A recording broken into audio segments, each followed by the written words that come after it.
Hey everybody, and welcome to another Cricut Craft tutorial. Before we get started, be sure to check out my Instagram channel right down below there for you. It is Corinne_Blackstone Crafts. I post lots of fun stuff over there. We've done a couple giveaways and things like that, so be sure to give me a follow. Today's video is one that I'm really excited about. It's easy to do and it's really fun. I'm going to show you guys how easy it is to make these fun gift boxes for your ceramic mugs that you can make with vinyl or sublimation. And this design comes from Design Space, so it's really easy to find and you can see super simple to put together. So I'm going to show you guys how to cut it out, how to set it up and all of that, and then how to assemble. It's really fun and really easy, so let's get started. In Cricut Design Space, you'll go to Projects, and you're going to search project for mug box, and you'll see here we have a couple different options. This one is kind of weird. I don't love this one, but this one was really fun to put together, so we're going to use this one here. Go ahead and select it, and then you want to click on Customize. It's going to give you a bunch of pieces to this, and we're really only going to need to use the box. So we're going to go ahead and delete a lot of stuff out of this that we don't need. So this is actually if you wanted to do the mug with infusible ink, which we're not going to do. And then we don't need the like to Oliver from Cal part, so go ahead and delete that. And the other part that we don't need are these little basic shapes here, these little orange pieces, because we're not going to be using those. You could if you wanted to make your box a little more decorative, but for this one, we're just gonna make a really simple box. So I'm just gonna go ahead and delete these. So all you're gonna need are these two pieces of your box. Really simple to do. Everything's pretty much already set up. You don't need to do anything else. Just click Make It. Over in the Make It screen, it's gonna show you the two mats that you're gonna need to use. And for this, you're really gonna need to use a 12 by 12 paper. It's a little bit too wide to fit on an 8.5 by 11. For the bigger piece. This one would fit, so if you wanted to do it that way you can, but I'm just going to use two 12 by 12 sheets. So now all you have to do is click Continue. Now I am using the new Maker 3 for this, so you're going to see a little bit of a difference. You'll see that all the materials that are like the smart stuff are all kind of grayed out, and I can't select those because you can't really make this with the smart materials. So I'm using a heavier craft cardstock. It's like almost 100-pound cardstock if I had to guess. So what I'm gonna do is click Browse All Materials, and I wanna search for the word heavy because I'm gonna use the heavy cardstock setting. This is really simple. You can just search heavy, select it, and then click Done. Now we need to go ahead and load in our scoring wheel. This does ask for the double scoring wheel, but I only have the single, and that's okay. The Cricut can't tell the difference between the single and the double, so you can just use the single if that's what you have. And then I will show you guys how to load everything, change the blades out, and we will get this all cut. So with the Cricut Maker 3, you can cut their smart materials without a mat, but we're not going to be using those today. We're going to be using some American Crafts cardstock from 143 Vinyl. You can use code Corinne to save 5% on their website. But there's going to be a few changes with the Maker 3 that you'll see. So the buttons look a little bit different. No big deal. They do all the same functions. Load, go, pause. So I wouldn't worry about that. And all your tools from your original Maker fit into the Maker 3. So you're just going to open up clamp B and pull out the fine point blade. And then you're going to put in your scoring wheel. And remember, I don't have the double. I only have the single. So it will work just fine. Just go ahead and put that right into clamp B, lining up the gold gears. And then we're going to use a cardstock mat. So this is the light grip. And this one is brand spanking new because this paper is a little bit thick and curled. So what I'm going to go ahead and do is just place this down on my mat. And make sure it's well pressed down. And let's put this in our Maker. So just like you would any other of the machines, just hit the little load button. And then it will load in your mat. You'll want to wait until the little button here, the little play button, lights up, and then you can go ahead and cut your materials. Now it does do the same thing where it tests to see what tool you have in, and then it also measures your mat as well. So I'm gonna go ahead and press this, and we'll let this score our lines, and then we'll change out the blade so that it can cut around the box.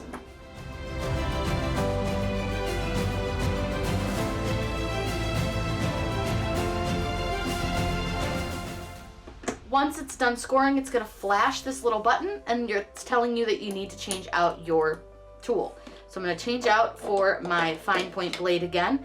And if you guys don't know, I have this fun tool holder. I got this, I think, on Amazon. I'll link it below for you guys, but it is really super helpful and I love it.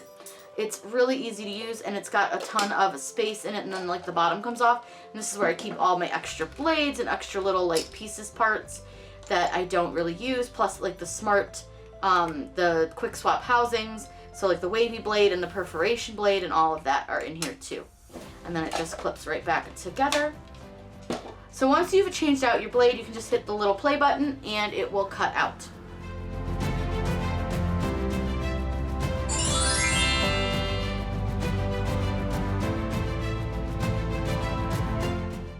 Because it's the heavy cardstock, it does cut twice, so I'm going to go ahead and unload, and then you can just kind of roll your cardstock off of your mat.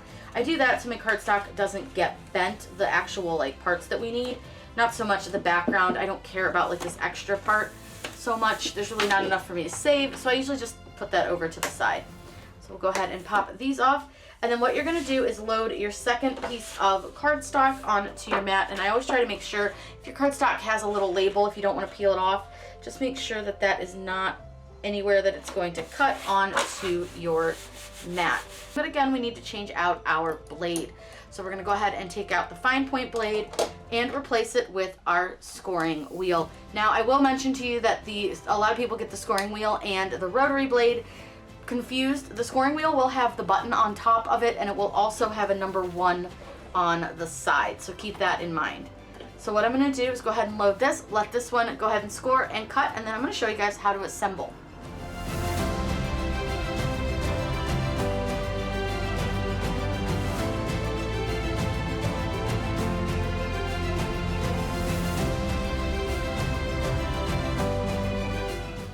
Once that's done cutting, go ahead and unload this mat. And this one I will take off a little more careful just because there's a lot more paper, so I can absolutely save the main part of this paper and use it again. So I'm gonna go ahead and roll that off. Let me go ahead and get everything put away, and then I can show you how to assemble. We're gonna use crafter's tape for this, but the first thing that we wanna do is fold along all of the score lines. And it's important that you fold them all the same direction. So I like to fold with the score lines out so they're facing me, and then I like to fold kind of inward, if that makes sense. I don't know if that makes sense to anybody, but that's how I like to fold. But just make sure that you are folding everything in that same direction. So if I'm folding downward, everything is going to go downward. So you're gonna do that for all of your pieces that have fold and score lines on them. And then we'll come back and I'll show you guys how to put it all together.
Once you've got everything folded, I like to kind of do a dry fit of this because it's a little bit odd the way it fits together. So I like to just kind of do a quick little like dry fit. And normally you would think that the lid for these would go on the top, which is what kind of threw me off the first time I made these, but these lids actually go on the side of the design, and I totally missed a little fold. Let me fold that really quick. But yeah, they go on the side, so it's a little bit confusing the way they kind of build this. So you'll want to kind of dry fit it just to make sure that everything fits together. And if you get it wrong, you'll know, because there is a side that doesn't fit if you don't have it right, but that looks good. So the two little hexagon-y looking, I don't know what shape that is, little shapes are actually across from each other. And then this is where the handle goes, and then your door or your opening is along the side here. So what I'm gonna do is I'm going to assemble this little piece first, because this is just easy. So again, we're going to be using some crafter's tape by AdTech. This is really easy to use. Just press down and pull back, and it's going to leave a little line of tape. And if you don't pull back in enough time, it does get on your table, but that's okay. So what we'll do now is we're going to line this up so that it's got like a flat bottom, everything's even, and then I'm just going to press this down so that it's onto the tape. That's the only part on that one that gets taped together as of right now. And then you'll see that you have this side here. This you do not have any tape on. You don't want to put any tape on this flap that has the little triangles and the rounded edge. So just keep that in mind. You don't want any tape on that portion. So now what you're going to do, and again, I just double check. I make sure I'm putting it together right. I didn't put it together right the first time, which is why I double check everything. So that looks really good. So now what I do is I just sort of figure out where I kind of want to go and where I want to start with my taping together. So I think I'll just start with this top flap. I think that'll be fine. So again, I just run my tape along there, and if you get a little tape off the side, it's okay, no big deal. I am the worst with keeping that on the, like, actually where it's supposed to go. It is not a skill I am great at. So again, I just kind of make sure I have everything where it's supposed to be. And then you just want to line this up so that it matches up with the fold, and then press it down. Now you're gonna start to kind of see where you're gonna have to fold it and put it together. So what I'm gonna do is go ahead and I'm gonna get this flap next, and you're just gonna do this for each of the flaps.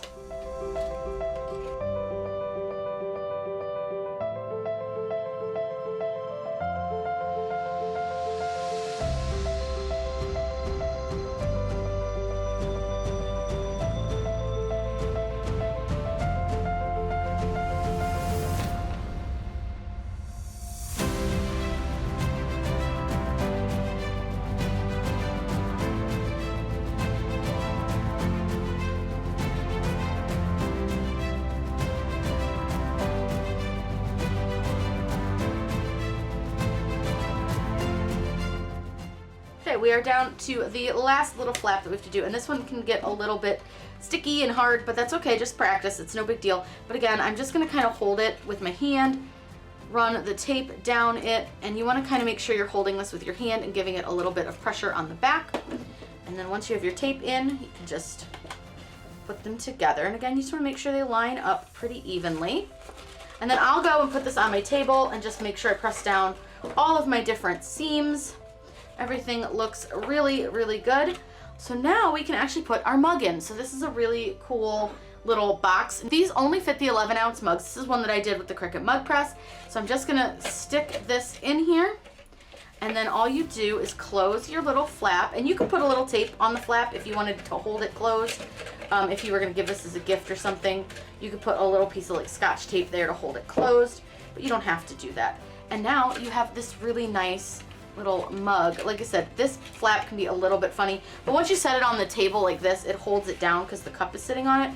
But if you prefer, you can absolutely add a little bit of tape around the edges. It's just up to you guys and what you want to do. But look at how fun this is. And you could really do this with colors and patterns and all sorts of things for your boxes and really make them your own. These would be great if you are somebody who sells these mugs. This would be a really cute way to present them as well.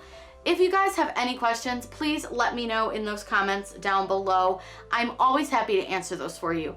Be sure to check out my Instagram, Corinne_Blackstone Crafts. I post lots of fun stuff over there as well. I hope you guys have a great day and happy crafting.